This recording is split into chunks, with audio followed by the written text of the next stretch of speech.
All right, kiddos, today is the last day that you are working on putting together some of your reasons and evidence and ideas behind your argument project. What we're looking at is slide 14. It says right here to record the reasons and evidence you selected for your essay. And like I've mentioned before, we are not doing this for an essay. You are going to be doing a project for this. However, you still need the planning portion of this to get everything straight. So in this particular slide, you are viewing this almost as if it is one paragraph and two paragraphs of an essay response. And the reason why I'm having you look at it in this particular graphic organizer is because really this is going to help you with the next part of what we're doing, which is kind of whittling down what resources we don't want to use and sticking to what sources and what evidence we are going to use. So let's take a look here at some of these corner boxes just so you can get an idea of some of the things that belong on this page. Please keep in mind that the quality of your work up to this point is going to have a huge impact on how confident you feel going forward. Reason 1, and you would write that here. Reason 2, you would write that here.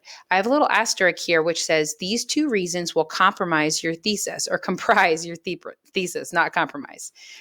So basically, in your thesis, it is one sentence that is the hub or the central of the problem that you are discussing and potential solutions to that problem. So take a look at these little side notes here, which I didn't realize you couldn't see if it was full screen. You're going to need to include quotes. You're going to need to have statistics. Maybe an expert is going to give their point of view on this. You can, of course, write that in your own words as long as you're crediting the source. You can include personal experience. Down here, you are going to record what sources you use for your main points.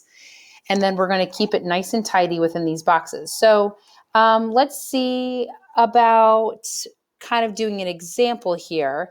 I was looking through several people's topics, and one of the ones that I saw was animal abuse, which is a very, very good topic, and we can do a lot with that.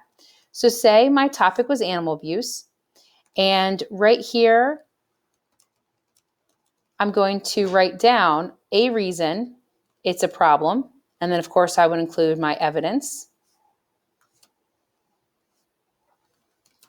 And then I'm going to write my second reason why it's a problem. I'm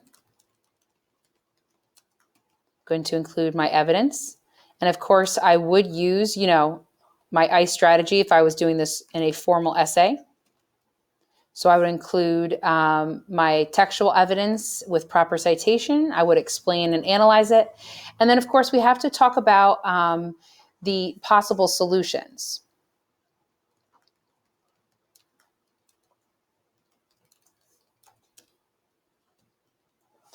So one of the possible solutions somebody said for animal abuse was awareness and education.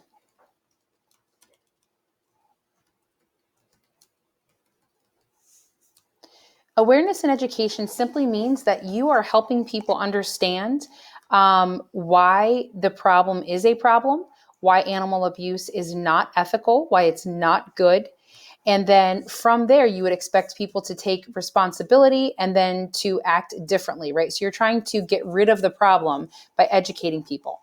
One of the ways that you can raise awareness for this is through posters, through videos, maybe create your own website, maybe discuss different products that do test on animals. You could discuss things like overfishing, where people are fishing too much in the water. And of course, it's abusive because they're not able to procreate, and then we're not able to get, exactly what we need.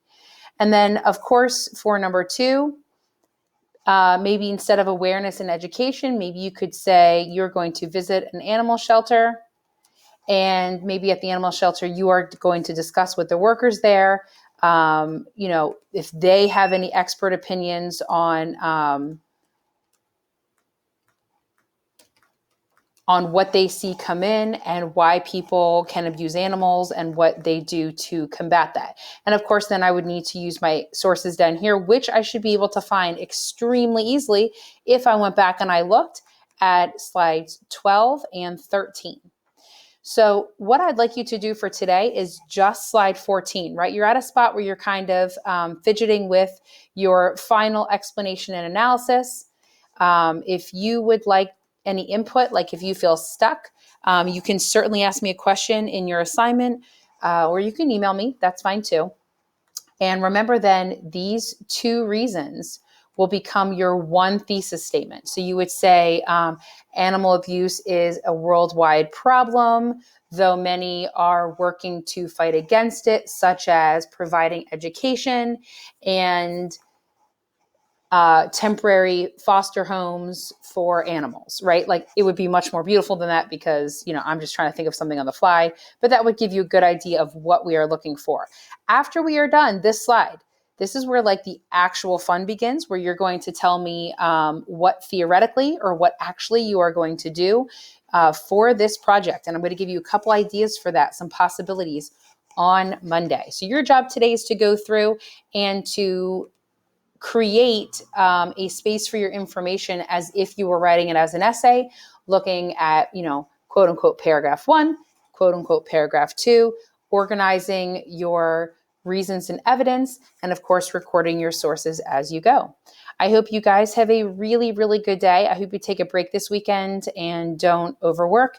And if you find that you are bored, consider what we talked about with our extra credit. Find something to do for yourself, find something to do for somebody else. Make good choices.